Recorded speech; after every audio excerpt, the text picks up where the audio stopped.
24 Hours with Sandra Lewis. Good evening. That was our coverage of the Pope's visit to Vancouver. Now we have a shortened edition of 24 Hours. The 10th day of the Pope's visit to Canada began with disappointment for the Pope and hundreds of people waiting to see him.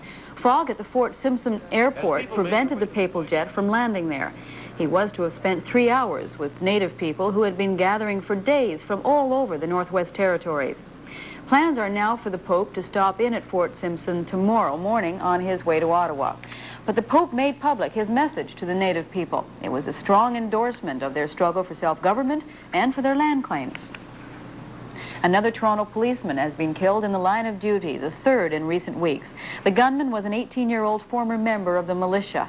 He was shot and killed by police in a gun battle.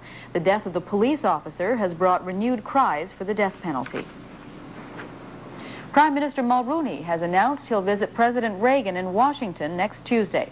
We have a report by Christopher Walmsley. Prime Minister Mulroney will meet with U.S. President Reagan in Washington a week today. Well, I was invited to meet with him prior to his meetings with Mr.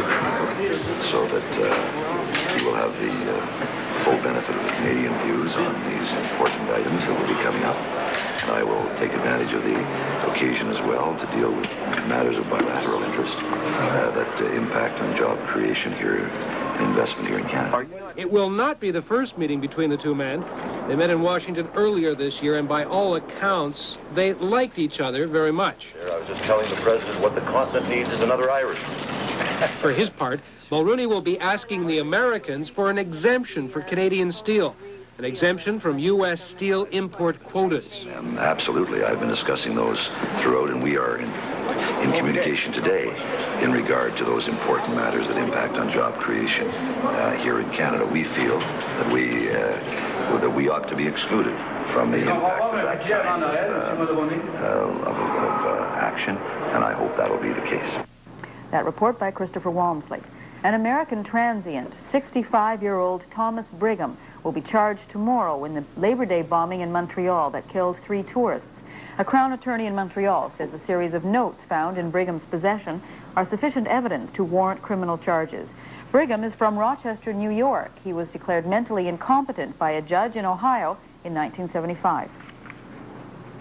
Good news for tenants. The Manitoba government has restricted most rent increases next year to 4.5%. That's down from the 6% allowed this year and the 8 and 9% allowed in 1983 and 1982. But what puts a smile on the renter's face doesn't usually make the landlords happy, and it's no different this time. The rent increase guideline is set annually. It takes into account operating cost increases and allows for economic adjustment. That economic adjustment means profit.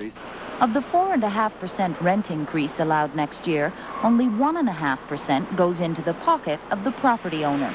The landlords say that's just not enough. It's not going to give a return to the landlord that's going to make it worthwhile for people to go into that business. And those people that are already in the business as landlords are going to find it increasingly difficult to make a reasonable return on their investment. So landlords claim Manitoba's vacancy rate, now only 1%, will continue to tumble. They say as long as it's not profitable to rent, rental units won't be built. But that doesn't seem to bother tenants. It was 6% for 1984. The province announced today it's going down to 4.5%. For next year? Great. Couldn't be happier. At the same time, the government maintains it's not rent controls that affect the vacancy rate. In fact, the increasing interest rates over the last number of years have had by far a much more severe impact on a number of units. And the province is quick to point out that rent controls can be appealed. The province says last year, about half the time landlords asked for more, they got what they wanted. Sarah Herman, CBC News.